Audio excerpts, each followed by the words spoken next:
अस्सलाम वालेकुम dear student. इस वीडियो में हम करने जा रहे हैं क्वेश्चन है 34 रिग्रेशन एंड कोरिलेशन का चैप्टर कर रहे हैं। तो इसमें कहता है कि जी आपने फाइंड आउट करना है from the given data of X and Y. ये वाला डेटा आपको दिया हुआ है, आपने फाइंड आउट करना है टू रिग्रेशन लाइन। रिग्रेशन जाता जाता फिर आ गया और आगे वाले क्वेश्चन में ये रिग्रेशन कोरिलेशन मिक्स ही रहेगा।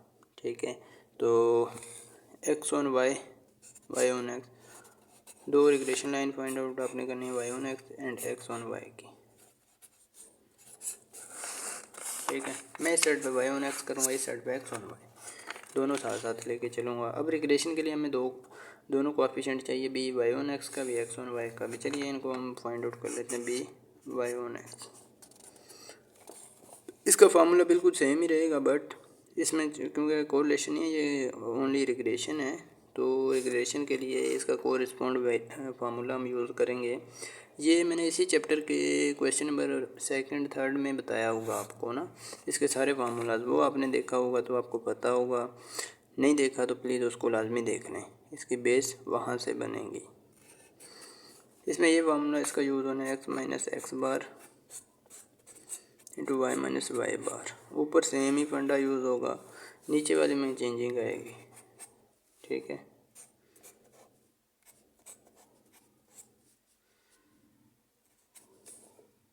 ठीक है। इसी तरह एक्स ऑन वाई के लिए नीचे वाई का फंडा यूज़ होगा, बस फ़र्क इतना ही रहना है। चलिए मैं इसको पहले काउंट कर लेता हूँ। ये आ जाएगा, ऊपर आ जाएगा आपका, ये है जी 13 और नीचे एक्स माइनस एक्स बार है, ये इसका स्क्वायर है 10 आ जाएगा। 13 को 10 पे डिवाइड करेंगे तो 1.3 बन जाएगा, वेरी सिंपल। ठीक है, अब इसी तरह इसका हम ए भी फाइंड आउट कर लेते हैं साथ ही। ए वाई ऑन एक्स के लिए किसके बराबर रहेगा, इसमें आपने क्या यूज़ किया हुआ है, सम ऑफ वाई है, सम ऑफ एक्स है, इसमें हम सिंपल फार्मूला से ही यूज़ करेंगे। ठीक है, sum of Y minus B into sum of X divide by N. Sum of Y है जी आपका 25 एंड बी है आपका जी 1.3। सम ऑफ एक्स है जी आपका 15 डिवाइड बाई एन है जी आपका 5। ओके, तो देख लेते हैं ये मैं कैलकुलेटर से डायरेक्ट ही निकाल लेता हूँ। कैसे, ये देखें, ब्रैकेट स्टार्ट करें, देखिए 25 minus 1.3 multiply by 15 and bracket को क्लोज करके डिवाइड 5 पे कर दें, तो ये आ जाएगा आपका 1.1। ठीक हो गया जी, ये ए आ गया, बी आ गया, तो रिग्रेशन लाइन एक बन गई हमारी वाई ऑन एक्स के लिए, that is A plus B X होगी ना। ए क्या है 1.1 प्लस बी है 1.3 एक्स, ये वाली वैल्यू बन गई हमारी रिग्रेशन लाइन। अब हमें एक्स और वाई इसी तरह फाइंड आउट करनी है। मैं इसको ज़रा अलग कर लेता हूँ ताकि ईच एंड एवरीथिंग जो है वो क्लियर नज़र आ जाए। अच्छा, इसका मैं फार्मूला लिखता हूँ यहाँ पर, बी ये एक्स और वाई होगा ना, तो ऊपर वही फंडा आ जाएगा, X minus X bar into Y minus Y bar divide by, नीचे ये वाई का फंडा आएगा। यहाँ एक्स का आया था क्योंकि वाई ऑन एक्स थी और ये एक्स ऑन वाई होगी, Y minus Y bar square. चलिए इसकी है वैल्यू 13 एंड और इसकी है sum of Y minus Y bar square की 26, तो ये 1/2 हो जाएगा, 0.5 आ जाएगा आई थिंक सो। कर लेते हैं ताकि बाद में गलती के चांसेस ना रहें। जी 0.5 आ रहा है, ये आगे इसकी वैल्यू, इसमें मैं ऐसे लगा लूँ।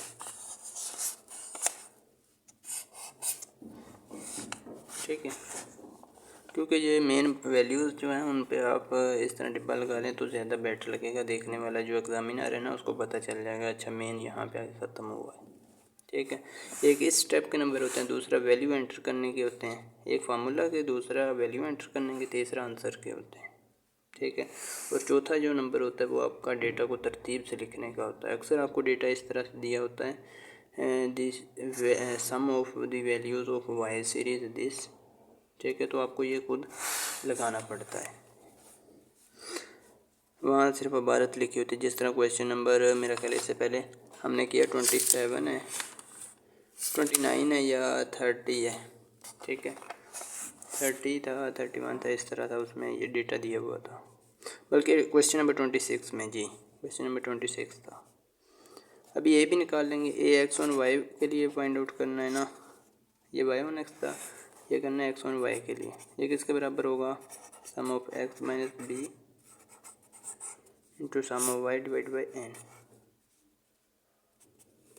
सम ऑफ एक्स क्या है 15 है, बी क्या आया 0.5 आया, सम ऑफ वाई क्या है, सम ऑफ वाई है 25, ऊपर दिया हुआ है ना, N divide by N, N कितना है जी 5 है आपका। चलिए कैलकुलेटर की मदद से ये निकाल लेते हैं।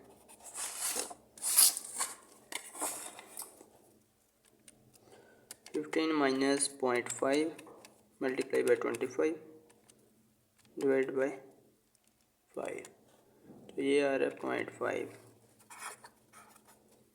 ठीक हो गया जी, यहाँ तक क्लियर हो गया। चलिए इसकी रिग्रेशन लाइन लिख लेते हैं, एक्स ऑन वाई के लिए that will be A plus B Y होगी। ए है जी 0.5 एंड बी है जी प्लस बी 0.5 वाई। ठीक हो गया, ये रिग्रेशन लाइन होगी एक्स ऑन वाई के लिए और वो वाई ऑन एक्स के लिए। अब उसने कहा साथ आपने कोरिलेशन कोफिशिएंट भी फाइंड आउट करना है। अब कोरिलेशन कोफिशिएंट का एक फार्मूला नहीं मैंने लिखा था, मैंने उस वीडियो में भी कहा था कि ये फार्मूला मैं नहीं लिखूँगा, ये आने वाली वीडियोज़ में ही लिखा जाएगा, ठीक है, ताकि आप लोगों को कन्फ्यूज़ ना हो जाए। अब कोरिलेशन का फार्मूला जब इस तरह की कंडीशन आ जाए, ये अक्सर MCQs में पूछता है आपसे, ठीक है। Correlation R X on Y हो या वाई ऑन एक्स हो, हमेशा सेम रहेगा, ये बात याद रखनी है, ठीक है। ये किसके बराबर होता है, P X on Y multiply by P Y on X. जो रिग्रेशन के कोफिशिएंट है ना, रिग्रेशन के दो ही कोफिशिएंट्स हैं, उनके हासिले ज़रब के जज़र के बराबर होता है ये। अच्छा, इसको मैं यहाँ पे लिख लेता हूँ, यहाँ पे। चलिए अब इसकी वैल्यूज इस फार्मूला में आपने पुट अप कर लेनी है। बी एक्स ऑन वाई के लिए बी एक्स क्या था, बी एक्स ऑन वाई था 0.5, ठीक, और वाई ऑन एक्स के लिए बी था 1.3, वो ऊपर आपने निकाला है, ठीक है ये 1.3।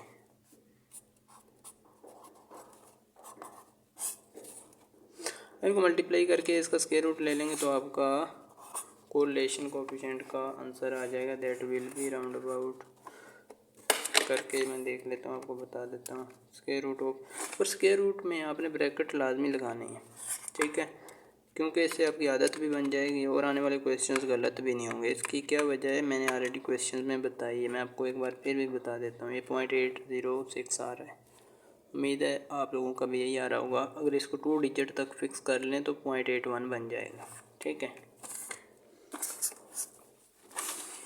ये आ गया जी 806,